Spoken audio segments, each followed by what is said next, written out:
And I know a lot of people don't sign up for the show for personal advice, but I am deleting Tinder. I'm deleting Bumble. I am deleting Hinge. And You're deleting Tinder? I'm all of them. I'm done. The chicks with dicks thing is gotten out of hand. Okay. Now, I'm not against transitioning. Well, me personally, I'm not transitioning. We've been you're in the second. Aren't you in the second stage? No, Sam is. We've been over this. Cash Daddies. Cash Daddies.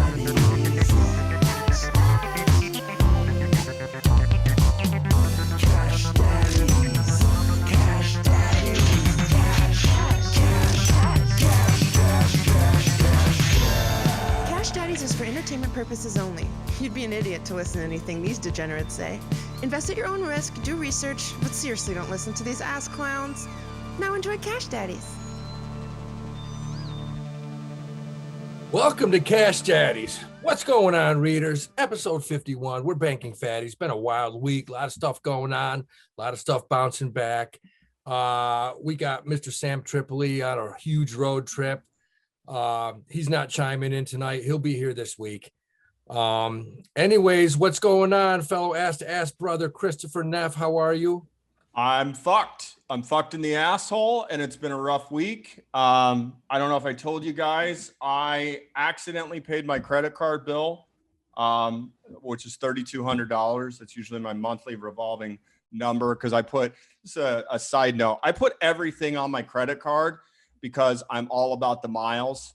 It's kind of something I wanted to tell people to do because I don't pay for airplane travel. When I can avoid it. And I put everything on my Southwest card because I primarily fly in the Western states, usually Boise, a lot of Oakland, a lot of, Seattle. So it works for me. And because all my bills go on that card, I'm always taking free flights. So it's something I've been meaning to get around to tell people. But in this case, I paid my online bill and I accidentally paid AT&T Uverse, which was my DirecTV account that I dismantled a year ago. I paid them $3,300. And of course, I called my bank or I called them and they were like, well, it's already gone through. Let's try and solve it. I get my bank, B of A, on the phone with AT&T. They're like, Mr. Neff accidentally paid you. And AT&T is like, well, we don't have any record of it. And my bank's like, well, we do. Now, this has been going on for 3.5 weeks. So as a consequence, I've got $3,300 that I usually, put to my purchases and equities or crypto if I'm feeling like a fucking retard. And it's in the ether. I've had 4-hour-long conversations. And I don't know if you guys know this. When you make a mistake like this, you get the bank involved. Usually they just provide a transaction number and then you get two parties talking on the same phone. They were like, B of A was like, well, we need your fax number so we could send it to you. And AT&T's like, we don't use fax machines. And the woman at B of A was like, yeah, you do. It's industry standard. So after fax machines, I personally thought those things went out with the railroad, man. I mean, not in that industry because that's how they contact each other. So we were like, well, can we email you AT&T? And they were like, fax. They were like, we don't accept emails. And I was like, who the fuck is running this whole situation? What is going on here? And you were talking to Jimmy Patel, of course, and via India. I mean, here's the point. The ultimate way that I got this resolved is my bank sent me a hard copy in the mail showing that I mistakenly paid $3,200 because AT&T says we still can't find it. And then I had to go to AT&T's website, upload documentation, and then AT&T says, we'll get back to you in 7 to 10 business days. And the point is, they know they have the money, but they don't want to make it easy to give it back to me. So AT&T, historically one of the worst fucking stocks in the world. It's a stock joke. You don't want to own. You never want to own it.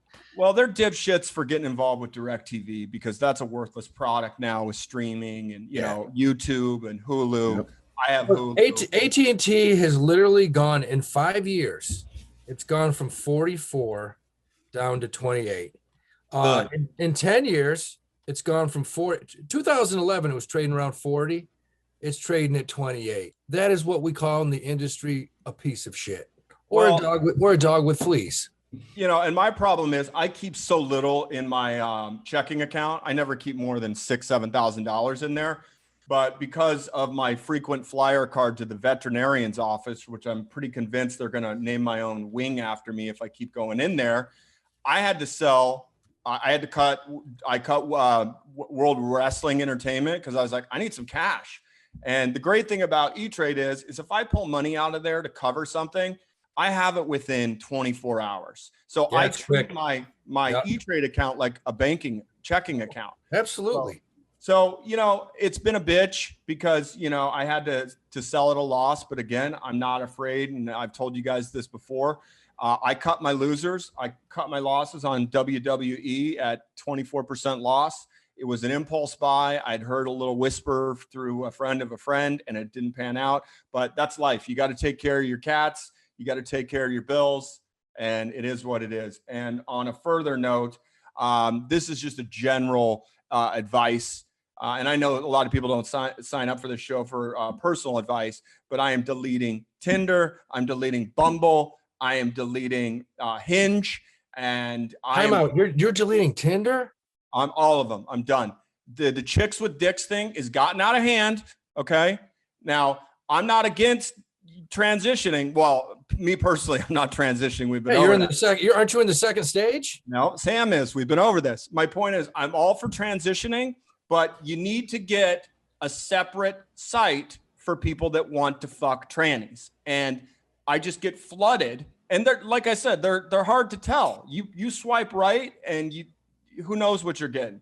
So the whole point is I'm off and I'm joining tabby.com, which is a cat-friendly dating website, because I cannot stand women getting back to me saying, achoo. Here's You have what a you cat, need. Here's what achoo. you need. And I had this once. You need a crazy cat lady I'm who looking. who likes to laugh at everything, but more importantly, can squirt. That's what you need. You need her. She's got to have a good sense of humor. She's Okay. got to be able to tell jokes. She's got to love cats. She's got to be able to talk to you in cat language about foods. And, 3 in the afternoon, laugh at one of your dumb jokes, and then just fire off a squirt gun against the wall, maybe hit you in the forehead, maybe not.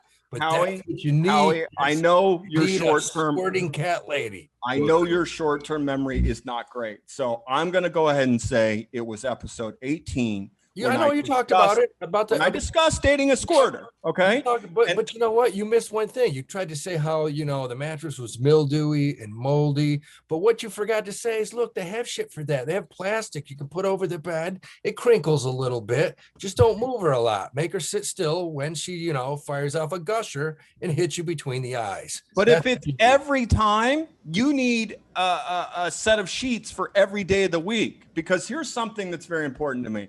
I like dirty, sloppy, wet sex, but what I don't like doing is sleeping in the wet spot. That has never been in my Dude, that's why you get a cat with a lot of fur. They can so I'm sweep that going up. to use sweeters to mop up pussy juice? No, that's not how it works, man. There's not a lot wrong with that. The ASPCA may have a problem with it. Okay, let me back up. There's not a lot wrong with it. Tell me Last a little thing I bit. knew, Chris. Last thing Tell I me- knew, okay, cats like fish. Tell me a Cats little like bit fish. why it's right. Tell me a little bit why that would be a good thing. I'm sure there's some nutrients in there somewhere, and it may just energize that cat, and he may be thinking a little bit quicker on his feet after a spray of some tuna. Evan, you young Christian warrior, you ever been with a squirter, dog? Can't say I have. Well, try it, and then You you'll will someday if you just you- keep your eyes open and your ears, listening to the wall. Someday over the next 10 years, it may be a road trip, it may be Vegas, but you know what? You will hit one of those just like powerful hoses that just continues. Evan, it's fun one time. Okay. I don't think it'd be fun anytime. To be No, it's a great experience the first time, and then you're like, I've done this. And, like we've talked about before, if you want to roll with rubber sheets, that's what you got to get into. Yeah, Okay. plastic. Because hotels, they're going to send you a bill. Okay. Yeah, but you know what? You say one time, I don't know. I think I think you try it once. The second time, you pay a little more attention. The third time, you try to master it. I think 7 to 8, maybe 9 or 10 times. But that's what you need, Chris. You need a crazy cat lady who laughs at all your shit, but can literally lose 2 gallons of liquid on, a snap of a finger. That's what you need. Okay, so that's my week. What about your personal lives before we get into the hell that is what we do around here? And any personal news we need to report on your point, E? I know you were on the beach. I know you. I saw that picture of you all ripped and cut. Yeah, Evan, did you get some strange ass at that beach, or was that a girl you've been seeing? Tell the readers want to know, who's that chick? No, What chick? the one that looks like Elliot Page. Was that a second? Was that a second? Howie, that was a joke. That was Elliot Page, the girl that transitioned. Oh, okay. I didn't Oh, even the know one anything Dave Sarah put together. Yeah, that was a actress that used to be a woman and is now a man. Yeah, That wasn't a real woman, Howie. He's not as buff. I didn't know that. The rack looked real to me. I was trying to give E a little credit because it looked like he finally pulled a little wool here on a Saturday afternoon. And Are you talking about the meme or like my stories? No, I saw you with a picture and you had your arm around some chick in a bikini. I mean, she looked very female to me. Maybe she was hung like a donkey. I don't know. Probably my girl. So, all right then. Quit being such a friggin' fucking. Well, no, Dave Sarah, loyal reader. He made a meme. No, I thought you said Dave Sarah. No, Spider. I thought you said Sarah. I don't know. See how it works when Debbie Downer's not here? It's a great joke. It lands every time. Yeah. So Evan. So I got a is bigger this the question. Who's the Falls chick?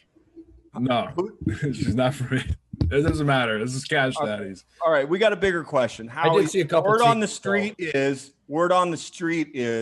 that you've got into the dope growing business. Is this true? I should have brought the sample because I've had it drying for 2 days. So here's the deal. We're not exactly growing it yet. New York State hasn't passed the law where you can actually grow cannabis. What you can grow now is CBD, which the seeds are expensive as shit. They're $1 each. So I'm on the Silk Road. We're doing some research with the University of Cornell, Ivy League school. And this weekend we had to take some soil samples throughout a 200-yard radius. We got to send it to Cornell. And they have to see whether it's feasible to grow the CBD out of the ground or actually use a greenhouse. Now, I'm new to the farming business. My back is killing me from taking all these soil samples this weekend. Let me tell you, farming is hard fucking work. Hard work, man. I mean, just jumping over an electric fence, trying to not step into a cow pile. Keep the cattle prods out of your asshole. I Dude, know. it's hard work. So we're in the baby stages. We're in the first inning of a 9-inning ball game of possibly growing a little cannabis when New York State does pass that. Finding a few good solid distributors. Anyone listening, feel free to DM me about that because we do need. You're actively drug seeking on the Cash Daddies podcast, is what you're telling me. And I am actively doing a lot of research. You know how many of these guys industry are going to be showing like their submissions to the High Times Cannabis Cup competition? You just open the floodgates for the hydroponics. I'm all for it. Outdoor. I'm all You're gonna for it. you're gonna need a glossary to even understand what they're fucking talking about, man. I'm down to study because this is what University of Cornell. I talked to a couple of these dudes, and they say that in the next 5 years, New York State will bypass California, is the largest exporter of cannabis. And baby, I'm just saying. So I know what a is the couple rule? hundred 'Cause acres. We get 12 plants here, I think it is, that we can do whatever we want for our personal use. Is it the same deal? No, man. When they open this up, shit, are you kidding me? We're gonna be growing Howie Wowie, man. We're gonna be like mixing male and female. I smell a meme of the week, if you know what I mean. Howie Wowie will fucking 2 hits and you're headed to the moon, moon for real. Yeah. So how many acres are you going to do this on? about 130. You have 130 acres up in Homesick Falls? I thought the town was 5 acres. The town is actually spread out. Yeah, it's pretty big. I mean, you may have one tooth for every 6.4 miles, but it's a spread out place, man. It's spread out. I Okay. love it. So I how can we get in if we want to invest? Are you going to be offering shares privately to us or any of our readers? Like I said, I'm in the first inning. I'm studying. I'm asking questions. I'm dropping off the soil sample tomorrow, which it's taken 2 days to dry. It had to be 2 cups, which is equal to 1 pint. I went back to my old math skills trying to figure that out. Hold on. And So this is all the hard farming work you're talking about, taking 2 cups of dirt off your property? Yeah, no, listen, man, you have to fill up a Home Depot bucket full of dirt. Then you Yeah, have 5-gallon bucket, and you you broke have your back. yeah, try going down. Hey, Evan, I don't know about you, but I didn't realize that the soil in Hoosick Falls, you go down 3 inches and you're hitting rock everywhere. It's just rock. Didn't know that.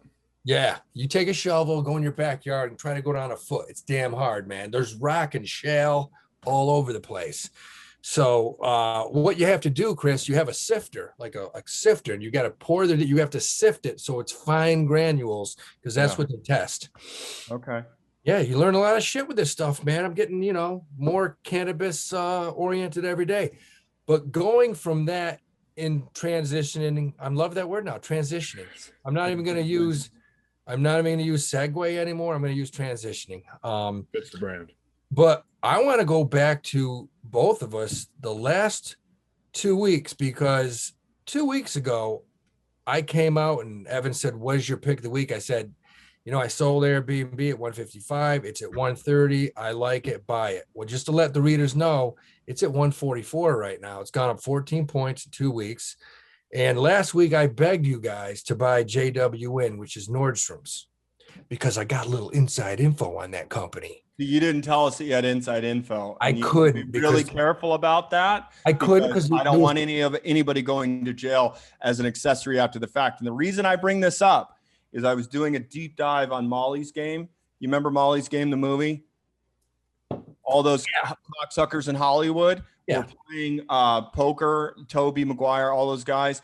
The hedge fund guy that was the scam artist in there, Brad Ruderman, he fucked a bunch of people out of his money. Well, now, from what I understand, they sued the poker players for winning that fucking money. And some of those guys had to pay back the victims because they were winning money from a guy that was embezzling money. So it's a slippery slope is what I'm saying. It isn't because only if we were charging our readers, for investment advice and they sign papers, then it would be a problem. But because it's free, we can say anything we want.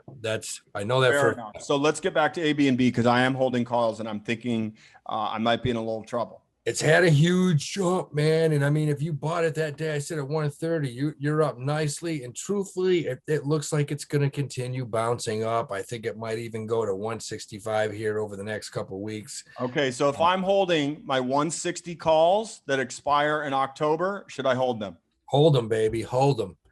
Okay. The other company I talked about last week, we'll stay at Nordstrom's. I said it was at 30. I got it the next day at 31 because it jumped. It's at 33.10 right now, 33.10.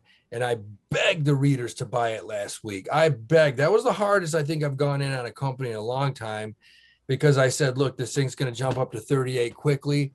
It did. Those are 2 just bangers. And you had a couple yourself, Chris. I did. You had a couple last week that bounced nicely. There's Nordstrom's. Buy and readers, if you want to know if it's too late to buy it, no, it's not. Jump in tomorrow.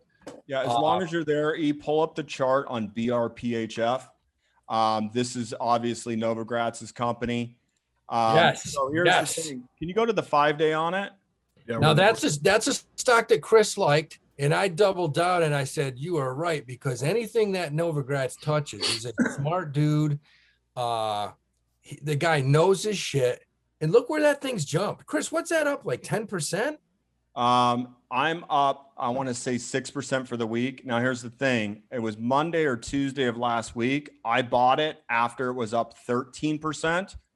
And I was like, fuck, am I buying it too high? Still went up. And I still managed to pick up 5% on it. And then FTRP, I'm probably swinging this. I was up 9% for the week. I'm going to wait and see what happens Monday morning. So yeah, it was a very good week for me. So I really don't have any complaints from last week. I had a very solid. And Sam went in. He was on the phone with me, and Sam went in. He bought some of the GPTC Grayscale Bitcoin Trust. He bought it, I think, at 29 or 30. It's up to almost $35 because the two big boys, the two moons, the two suns, Bitcoin and Ethereum. Let's talk about this for a second. Bitcoin and Ethereum are both up 22% in a week. Now, what is weird about this whole situation, and this is Chris said last week, he said, stop messing around with the little coins. Stop messing around with them. And let me tell you something. A lot of these little coins, Hex is down 6% in a week. Polygon is up a little bit, I think 10%. 18. In the week? Well, 7 day, yeah. Is it up 18? Well, hell, okay. Yeah, some of the altcoins are doing pretty well. Okay, but they're not up like Bitcoin and Ethereum. Right. Those two. Here's the thing. I've really narrowed my scope on crypto and alts. I am holding Bitcoin. I am holding Ethereum. Yeah. I am holding XRP because I still think it's in play long-term. Matic. And the only thing that I want to add to that portfolio is Cardano. But I know myself, I don't have time to be a good stock trader and a good crypto trader. So that's why I'm putting my money in Galaxy Digital for the most part, outside of those major projects that I like long-term.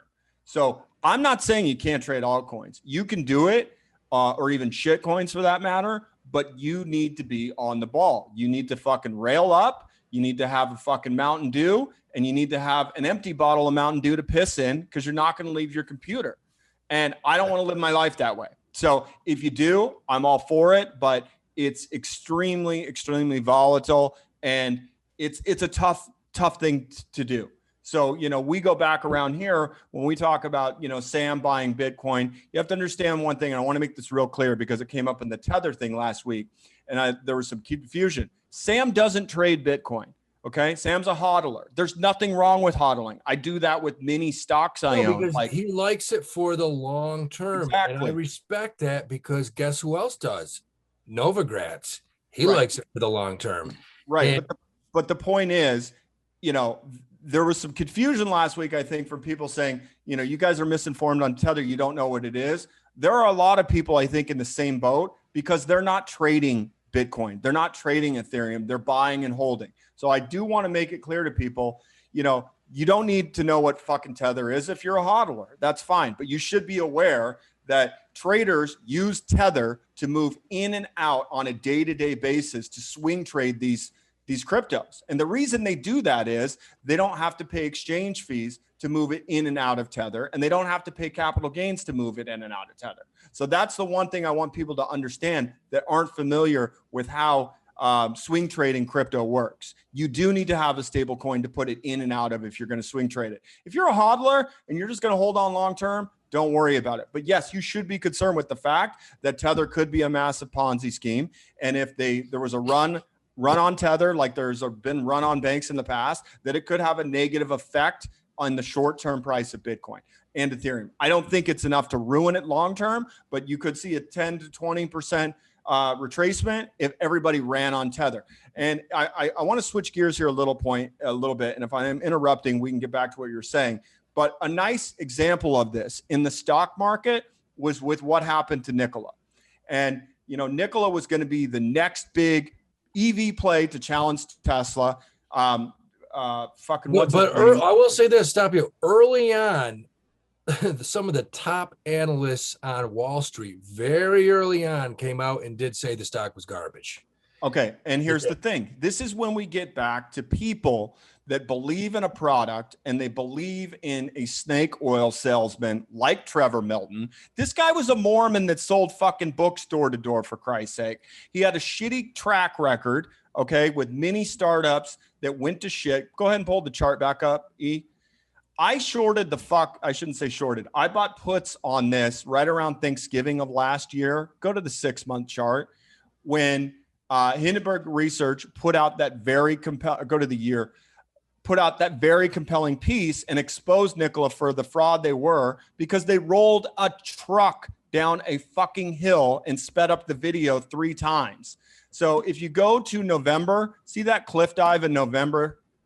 That's when I shorted it.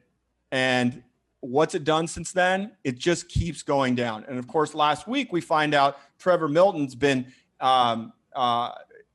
charged with fraud by the DOJ for perpetrating this massive fraud. And there's still people that won't believe in it. Okay.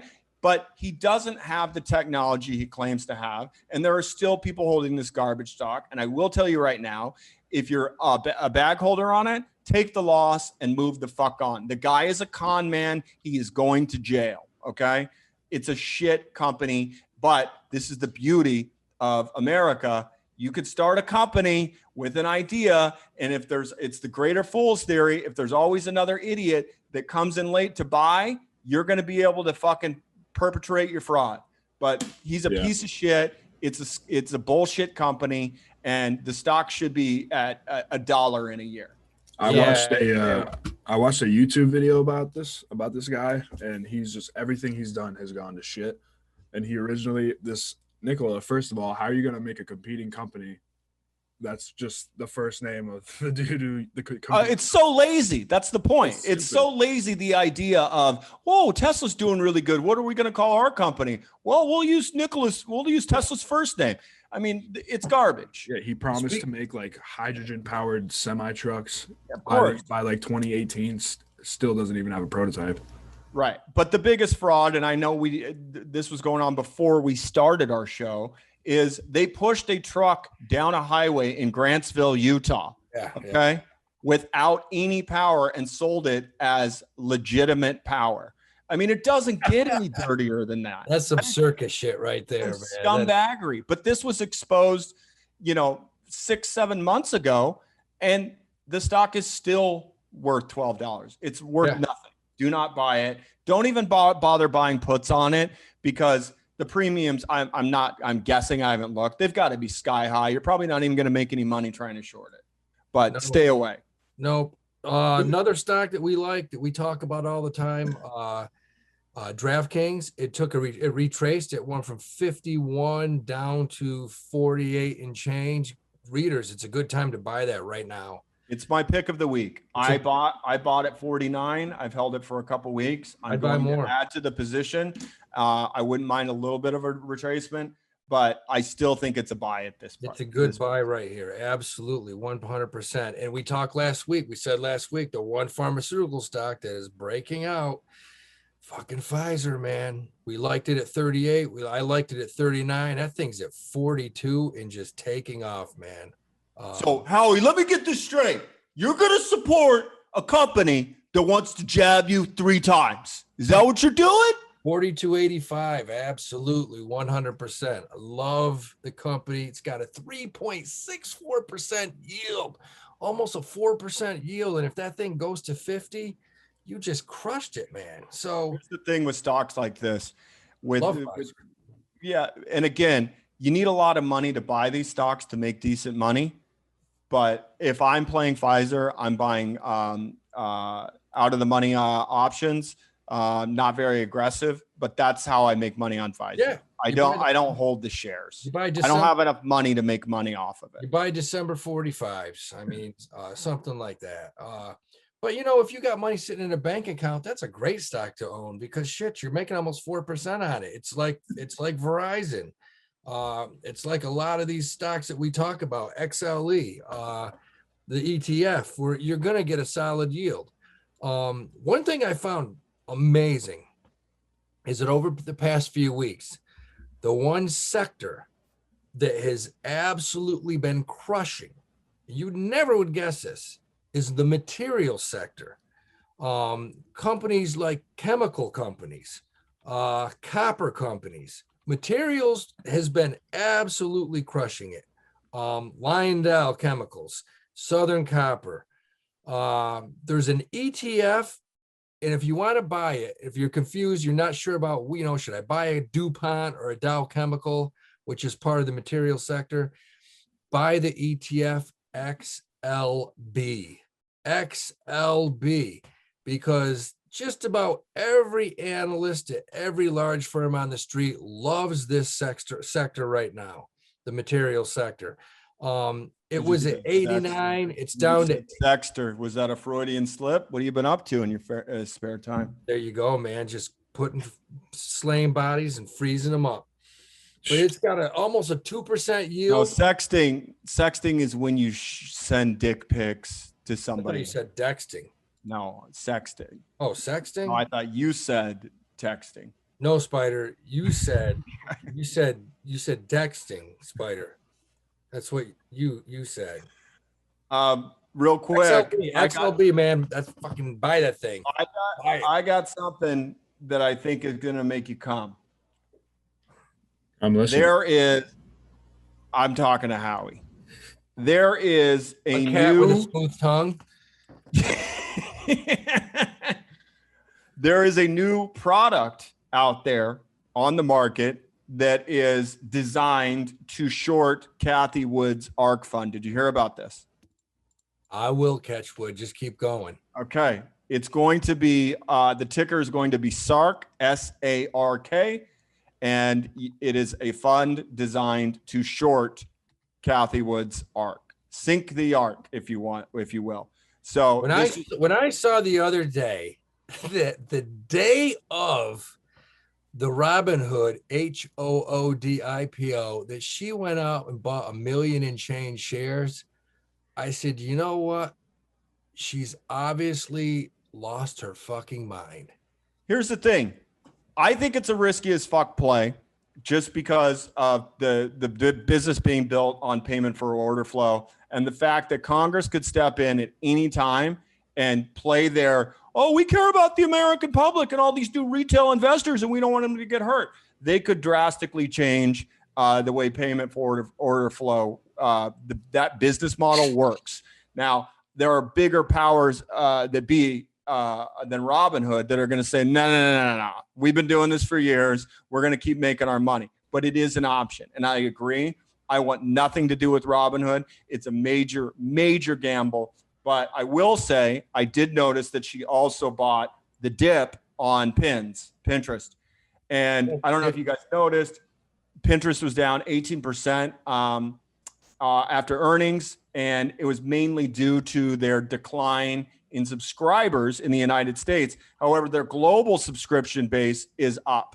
So I do see Pins as a nice value play if you can get it at this price. I don't know what it's going to open up at Monday, but there are a lot of people out there that are a step up between the Gen X and the baby boomers that love Pinterest, okay?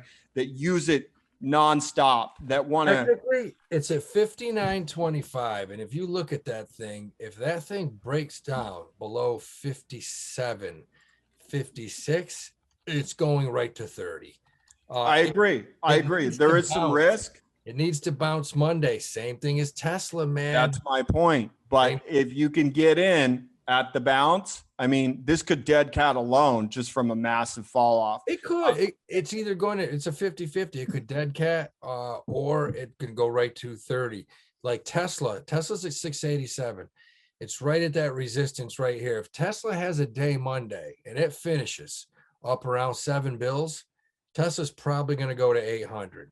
If Tesla does not, if it ends up a little bit down on Monday, you're looking at a possible 570, 550, 570 again. Because, you know, analysts have really turned on this guy, man. And I mean, even when he came out and said, we beat earnings, we crushed earnings, this and that, you didn't get one upgrade from these guys because they're like, you know, how much of that, what really was Bitcoin? How much of that is he like, how much is he cooking the books? That's the big thing.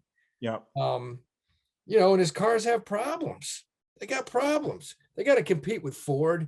They got to compete with China, which is a whole just insane animal right now. Well, let's talk. You know, we're not afraid to suck dicks around here. Okay, we made that clear. But we're also not afraid to admit our failures, and we do need to discuss Amazon. Because I think you might have gotten some misinformation on why to recommend that stock. which is I'm gonna stick up for E. Everything he said about that thing was good. He just didn't know that they were gonna miss their earnings that bad. well, but here's the thing, Ian, correct me if I'm wrong. Wasn't your thesis based on the fact that they were going to start accepting Bitcoin as payment? Entirely. Yeah. And then the problem is they immediately come out within the 24 hours that news was filtered out and saying, we are not going to do this. So but I'm with Howie. I don't think the dip has anything to do with the Bitcoin. No, they missed their earnings by a lot. No. They hit earnings. The guidance is what's killing them. Now, to my knowledge, the earnings were shitty, man. Right, but they beat earnings is my point. But not even close to what the whisper number was. They were correct, but it's not like they missed earnings is my point. What's really going on with that stock is the guidance and the fact that they're not projecting the massive amounts of growth that they had with the pandemic. Now here's the flip on this. And I don't want to sound like doom and gloom Debbie Downer, but if we do go into another lockdown, it's going to do everything it did before and take the fuck back off. And the thing that Amazon has going for it in the long term is people learn how to use Amazon that had never used it before in the pandemic. Once you know how to use it, you're going to keep using it, whether there's a pandemic or not. But I'm going to stop you there. I think the percentage, the odds of us going into another lockdown are about 5%. I will agree. I will agree. It's going to happen. I will agree. The reason they are minuscule. The biggest problem I have with Amazon right now is just that all the investment banks lowered their price targets. I mean, they came out and lowered their ratings, their price targets. JP Morgan lowered it from 4,600 down to 41. That'll probably be lowered more.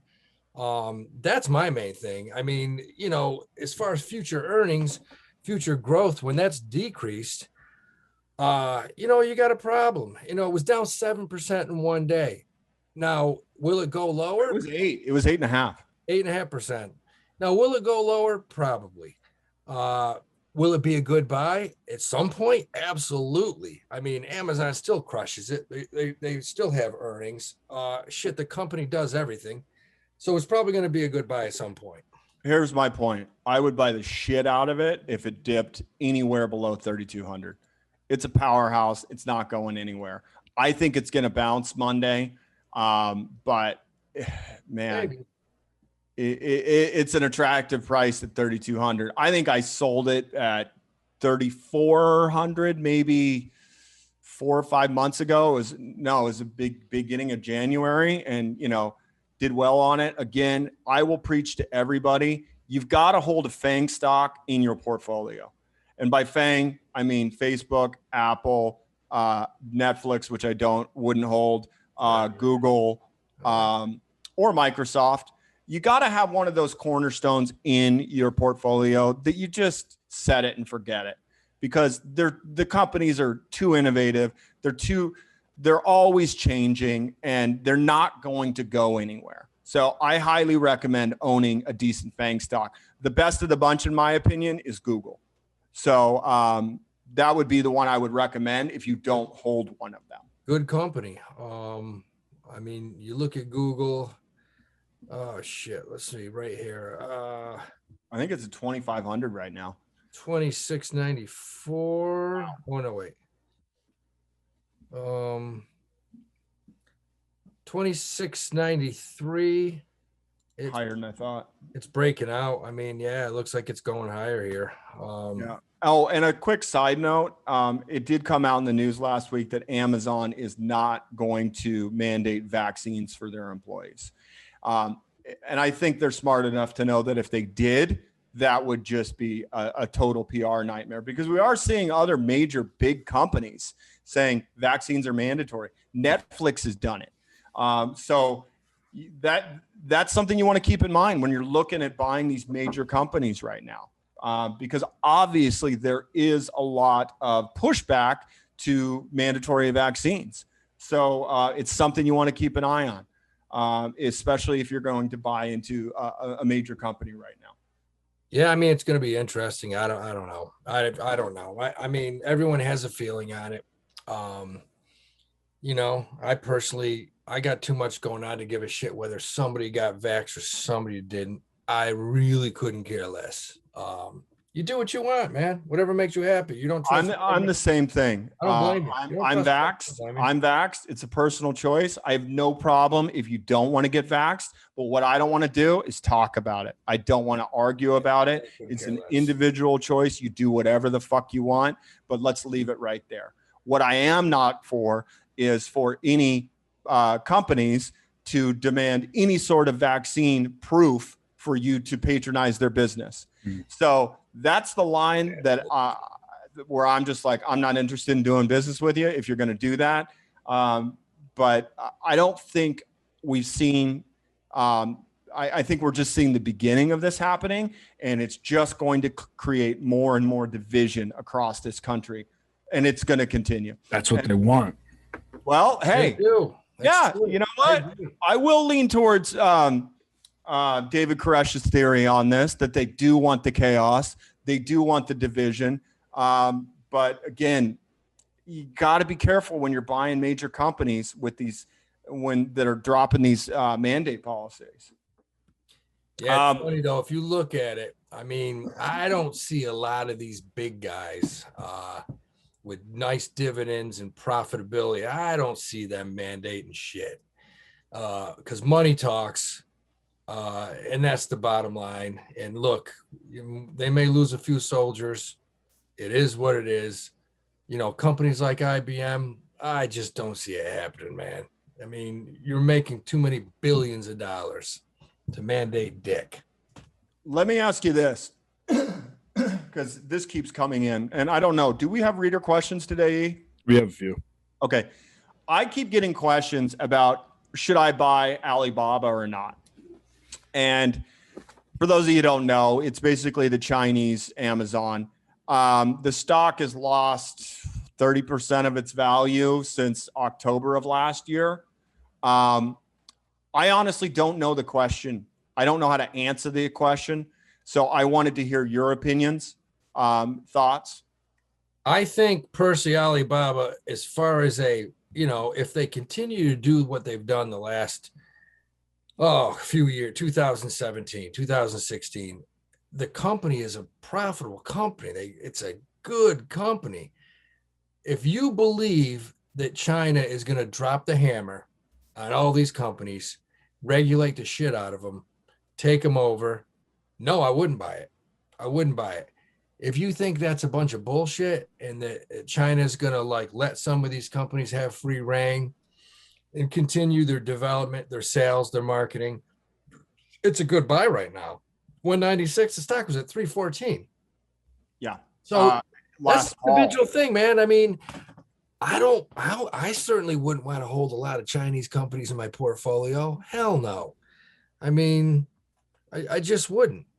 Yeah, we've said it around here, and I'll say it again. Watch the China Hustle if you haven't seen it. Powerful film. They just put a billionaire in jail for 8 years for just speaking out. Right. 8 years they put billionaire. He can't buy his way out of that one. Yeah. One more news topic I wanted to bring up. ScarJo suing Disney. Do y'all hear about this? Yes. This is a good topic. Keep going. Well, I'm curious to know your thoughts. I mean, I guess from what I understand is, she wants a release in theaters, and, Disney wants it to go direct to streaming. I think I'm caught up on it. And obviously it's going to affect her back end money. So I'm curious if this is going to be happening more with other companies like Netflix, other streamers, Amazon, people that are, foregoing theatrical releases, or is this just going to be nipped in the butt, and everything moving forward is going to be stipulated in the contract that if this were to happen, this is what will happen to your compensation? I don't know. But I had a conversation with somebody that's been in this business for decades, and she told me that the bottom line is she doesn't have a fucking case. She doesn't have a foot to stand on because her agent fucked up. This was an agent situation. Her agent's the one that goes over this contract and says yay or nay. And it sounds to me like her agent was a moron. I mean, how do you not have that in the written contract that you're getting paid residuals on a I just don't see, and also you haven't heard of a lot of other actors or actresses coming out with this problem. It sounds to me like she had a specific problem. She had a bad agent. Didn't Netflix do that with Chappelle? What's that? Didn't Netflix do that with Chappelle? They tried to. No, Dave said, "Don't put my shit up." Yeah, they just took it. No, Dave said, "Don't put my shit up," and I think they listened. They took it down. Yes, Yeah. Absolutely. So. No, because his name was on it. That's his property. Scarlett Johansson basically left his shit up to her agent, went out and acted, and was like, "Okay, what's going on now? How come I'm not getting paid?" That's it. That's why you hire good agents who are ex-lawyers. I mean, and this is somewhat a tangential comment, but I'm getting to the point where I just cannot deal with Hollywood. Matt Damon thought it was appropriate today to come out and say he's no longer going to use the word faggot. And I'm like, that's great, man. But do we need an announcement about this? No, we don't. And there's you don't need to bleep that out, Evan. It's factual information we're reporting here. But I guess my point is, you say something like this, and all of a sudden you've got the far left coming out saying, I knew it. I knew he was a piece of shit. He probably says the N-word too at the dinner table. And then you've got people like me saying, this is personal information we don't need to hear. And it's not going to change the way we think or what we do. But it's just a ridiculous statement to put out, in my opinion. So it's like who gives a shit? Exactly. Who fucking cares? I think you're overestimating how much we care about your personal lives. That's just to me that makes you have no respect for him at all. It's like, pal, there's more important. Just you got kids fucking starving in East New York, and you're coming out, you're not going to use the F word anymore, big fella, Well, if Sam was here, he'd tell you he can't come unless he hears it. Oh, excuse me. That's the N word. That's the N word, everybody. Yeah. Can I show you guys something that I want to share with our readers? A lot of you guys know that I dabble in the collectibles, specifically the trading card market, which boomed in April. Just for some perspective, you had copies of Jordan Gem Mint 86 Fleer rookies selling for $800,000. They've dropped back down to the $400,000 and $500,000 range now. But the National is the biggest card show every year, and it was in Chicago, I believe, this weekend. And I follow a bunch of YouTube videos, and if you're interested, then I'll give you the links of who to follow, who kind of provides the card market report. In fact, I'll just shout him out here. If you want a great market recap, there's a guy on YouTube that goes by Collector Investor Dealer, and he puts out a weekly recap of the high vintage sales in the card market and then the modern vintage sales. And the modern stuff is really creeping up to the vintage stuff. There's LeBron rookies now that can go for $500,000. And then somebody turned me onto this site. Can you pull it up? It's called Otis. And what it is it's basically a site to invest in pop culture items like Jordan sneakers. There you go. That's a LeBron James refractor rookie. Off the top of my head, that card is probably worth $80,000. So you can buy fractional shares of this stuff now. So instead of owning the entire card, you can own a piece of it. So it's pretty cool, especially if you don't want to deal with buying and selling, shipping and receiving product. Go down to scroll down to that 2000 down at the bottom. That 2003 Topps Chrome Hobby box, that's LeBron James's rookie year. Those boxes go for about $80,000 right now. Wow. So you can literally invest in a portion of that product. So if you're into, if you've got something you want to go after, Green Lantern Copy 5 or Jordan shoes or ET, what do you call it? Atari console, you have this opportunity now. I think it's really cool.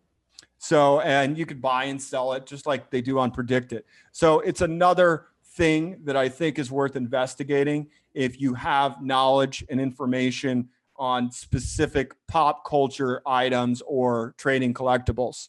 So it's an app. You can download it. Just for full disclosure, we have not been paid to endorse this. It's something I found interesting. And if you want to, to take a trip down the rabbit hole, it's definitely worth looking at. And who knows, you might find some of this shit in your house that you didn't even know was worth anything, and you can go put it on eBay and sell it. Sweet, man. Sweet. Whatever happened, we were talking about this earlier. Are NFTs still going, or are they done? They're still going, but I think the market has cooled. That was like the quickest fad that I've ever seen in my entire life.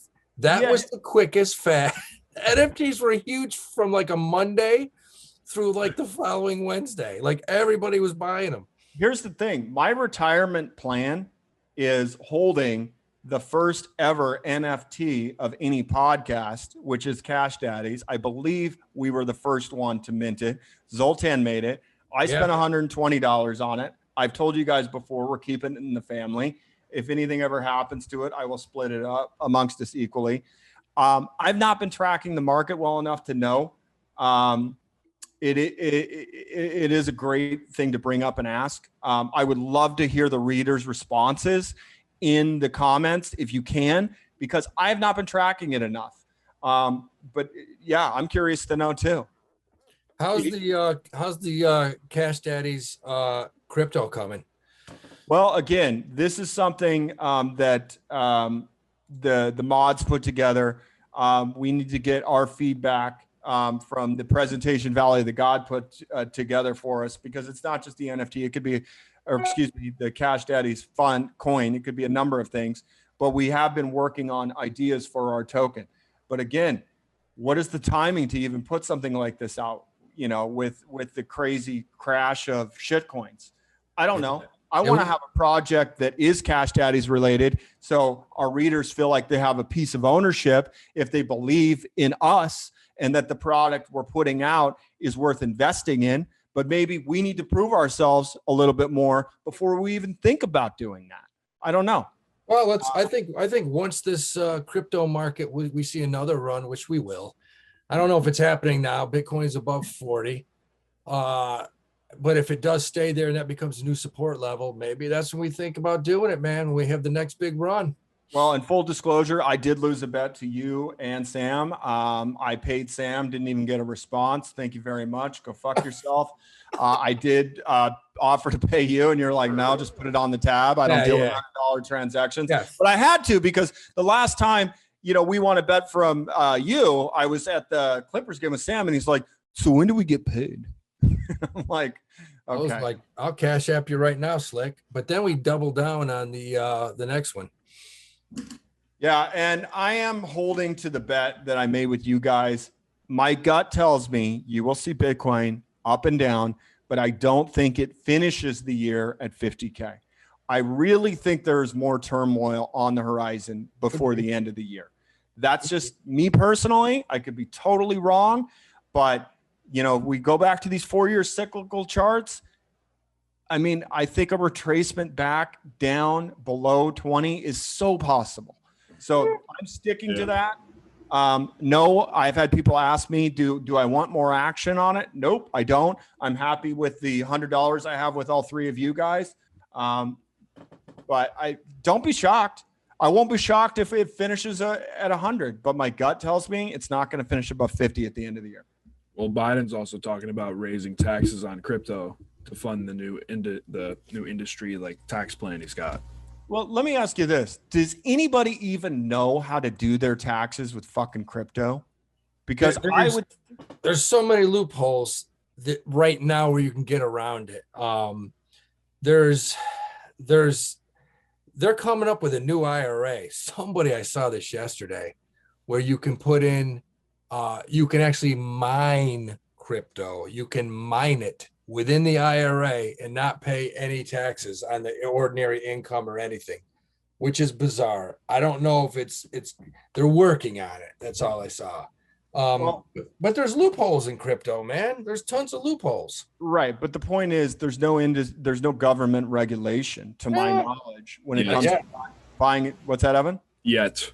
Correct. When it comes to Yeah. buying and selling shit coins. So my point is, if I have to take a loss on, pube coin or whatever the fuck Evan got me into, I'm just going to write it off and say, here's the transaction. I lost the money.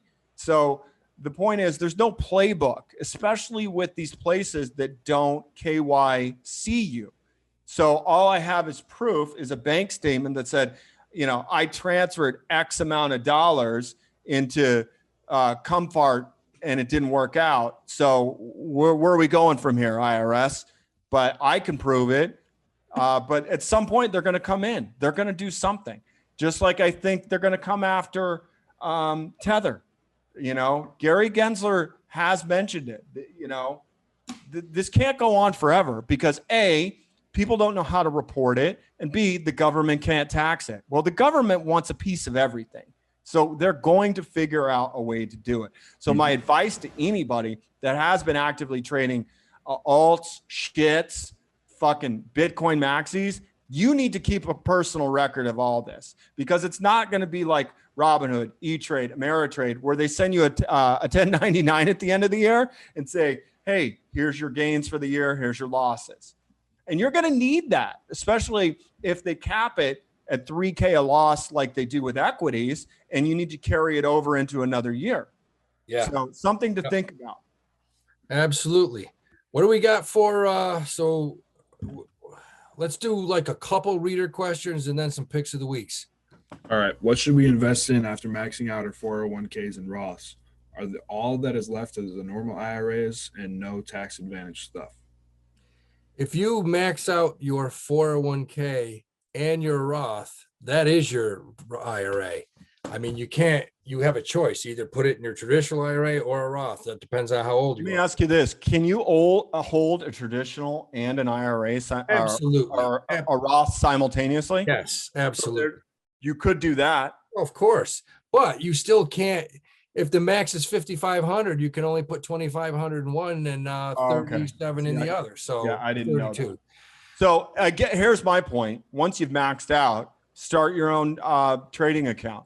But this is a question you got to check. There are a lot more questions got to be asked, because if a dude is saying this, if he's coming out and saying, I maxed out my 401k, I maxed out my Roth, what else can I do? My first question would be like, do you want to put the money into something for retirement, which is tax deferred, or would you rather buy stocks and trade? Because that person's either going to say, yeah, I want to start trading, I want to do some of that. Or he might say, no, man, I just want to put it somewhere for the next 25, 30 years where it just grows. They just over contribute to your IRA and don't get the tax break. There's nothing wrong with that. You can still do that. No, you can't. You're only allowed to put 5,500 in. That's tax deferrable. You could still over contribute to it. Yeah, but if my point is this, if a person wants to put tax deferred money and not pay taxes on it, there's only one more vehicle he can go, one more way. And that's an annuity. That's it. Oh, okay. I see. That's the only way.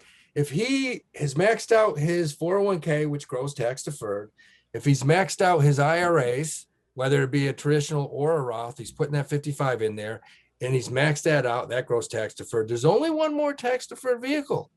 And you have a choice, whether a fixed annuity or a variable annuity. It's going to grow. It's going to grow tax deferred. And how much can you put in it? As much as you want. You want to put $1 million, you can put $1 million into it. It's up to you. So that's what I would answer. That's how I would answer it. Yeah. And my advice would be, if you're at that level, first of all, congratulations, because that means you're doing something right. And then secondly, that's when I open up a private trading account and I invest in blue chips, especially if I want to passively invest and not swing trade or day trade. That's when I say, okay, what can I do? Well, I'd go out and buy Amazon. I'd go out and buy Google. Or you start a company online, whether it's, I don't care, fucking delivering something, or you start a widgets company and you open up a SEP IRA where you can put 30,000 plus in.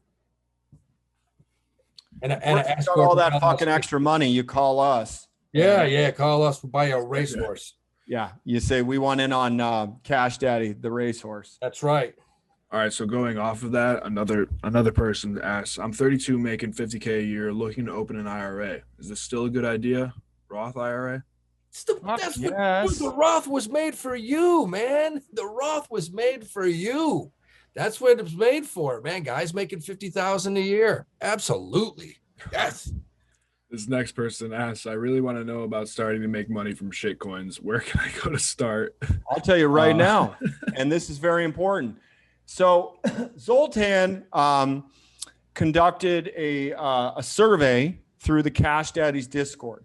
And we had a lot of reader feedback, people saying, here's what I like about the Discord, here's what I don't. And it was overpopulated with too many crypto channels, and they've since restructured everything. But the one thing that remains that will never go anywhere is the DGen channel. That's right.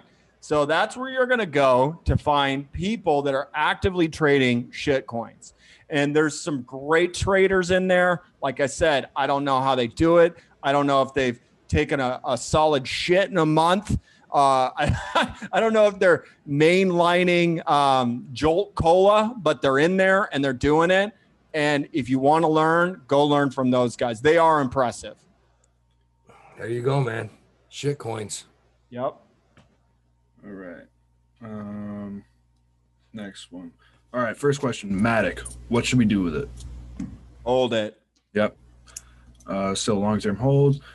One of the biggest positions. Second, what percentage do you usually take profits at?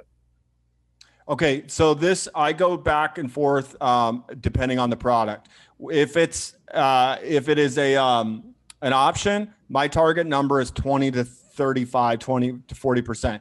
Now, that's not to say they don't explode bigger, but if they do, I'm still gone. And that doesn't matter if I'm holding something that's 2 months out, 3 months out, 6 months out. I want that profit. I want it bagged. Now, stocks are a different story because there are things that I don't take profits at all on because they're in my portfolio for long-term reasons to avoid capital gains tax. So, it's so tough. Again, this goes to the question that if we all knew when to take profits, we wouldn't even be on this show. But blue chippers like NVIDIA, like Apple, I don't. In fact, what I do is I dollar cost average into them. Options, totally different story. Howie, I don't know what your take is. I think it's pretty similar to mine. Yeah, I mean, I'd have to ask. It depends on the individual. Like you said, do you want to hold it less than the year, take a short-term gain? Do you want to hold it for over a year, take a long-term gain? How's that going to affect your tax bracket? Or, is it do you hold the stock in a tax deferred situation like an IRA or a mutual fund and a 401k? A lot of questions. I'd have to know your specific situation. But generally, if you're in an option, what is your exit strategy? If you're in an option, you're going to try to basically sell it as soon as possible when you see a profit. If you buy it and it doesn't do what you want it to do, if it starts to tank, take the loss and get the hell out. What you do not want to do is be holding a call or a put in the negative 2, 3, or 4 weeks before that thing expires. Quick shout out here for our fallen brother. Hey, dude, do I gotta whip my dick out here? Yeah, I don't know if you noticed. Because I don't think you guys hang out in the Discord as much as I do. But Sir Arthur Diamond Hands, he likes to pull certain sound clips from every show. And I'm super, super grateful. So if you ever need a little bit of something like this, Respect me, okay? you can go into the Discord and grab yourself a Sam Tripoli ringtone. You could go grab yourself a Howie. It's not a word. Okay. You could go ahead and grab yourself another Tripoli. I owe you $10. Okay. I have that on my ringtone right now. So anyway, these are there if you ever need something. There's hundreds.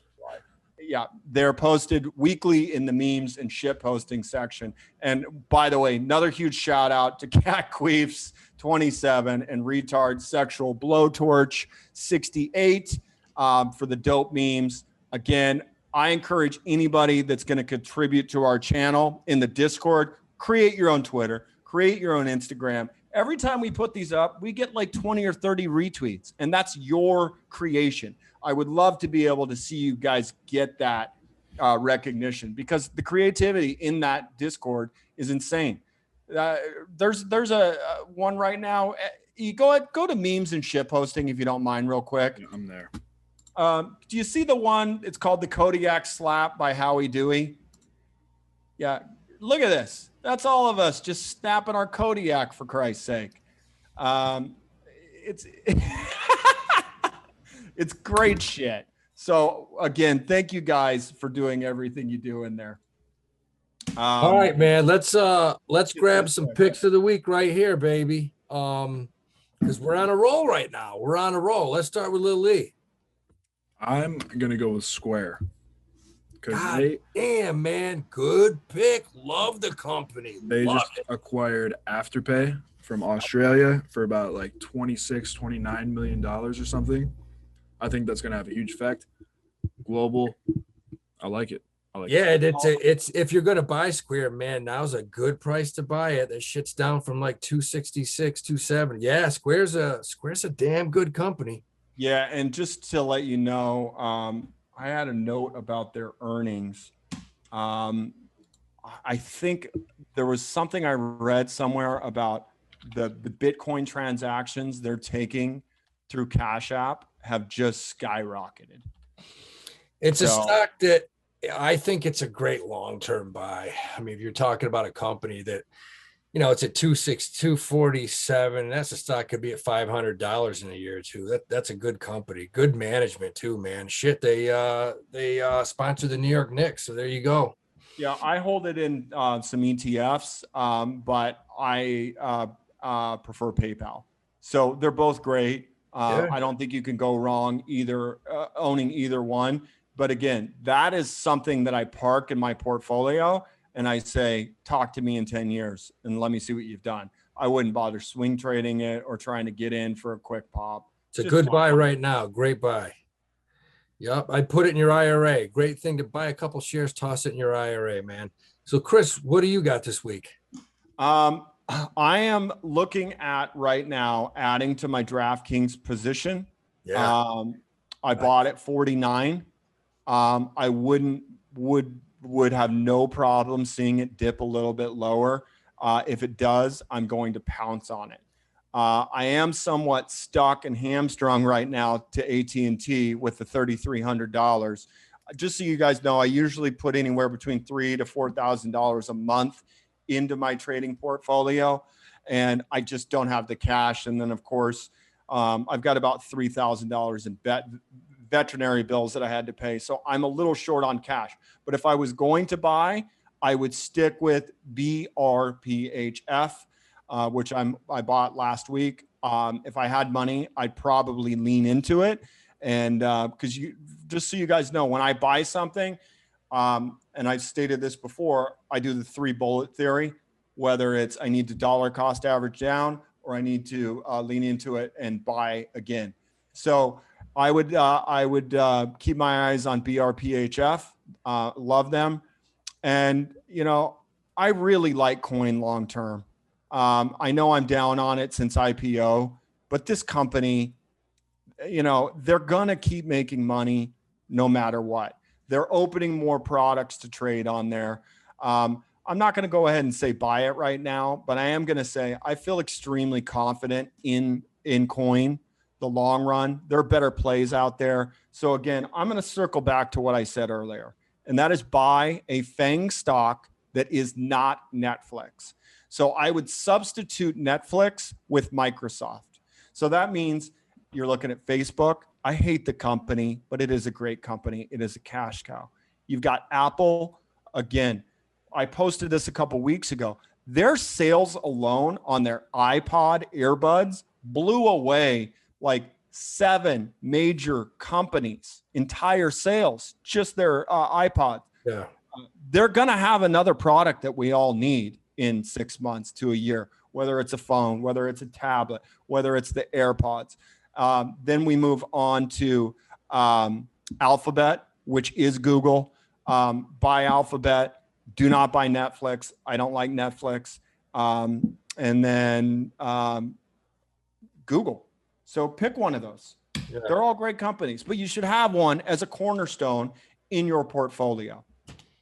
Sounds good, man. Absolutely. Can't go wrong with any of those. I'm going to recircle back to Nordstrom's. People, listen to me. I told you to buy it at 30.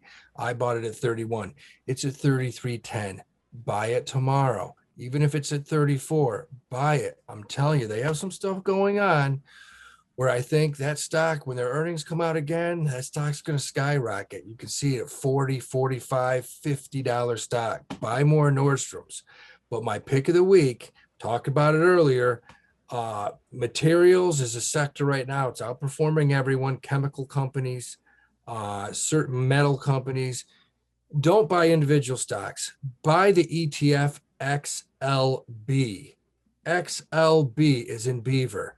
This is a ETF right now. It's got a lot of room to grow. Pays almost I think a 2% dividend. Great companies in it. Stocks at around 84. Probably going to 90, 95, and probably a lot higher. That's all I got to say. Okay, well, I'm going to do a first for the show, and I know we're running a little long, but I just got V Femi DM me for a question for the show, and he said, I want to know if Little E is going to paper hands Amazon after that big dip. It's gonna buy more, baby. You going to buy more? It's the brand. It's a brand of excellence. It's the brand of excellence. Do you hear Good that, answer. V Femi? So Good answer. Not Absolutely. worried. Not worried. he's not worried. Okay. Or you should be. Perfect. I think we're good, right? Guys, listeners, readers, thanks for listening, man. We're gonna go to Lil Lee right now with his shout out. Shout out Dallas.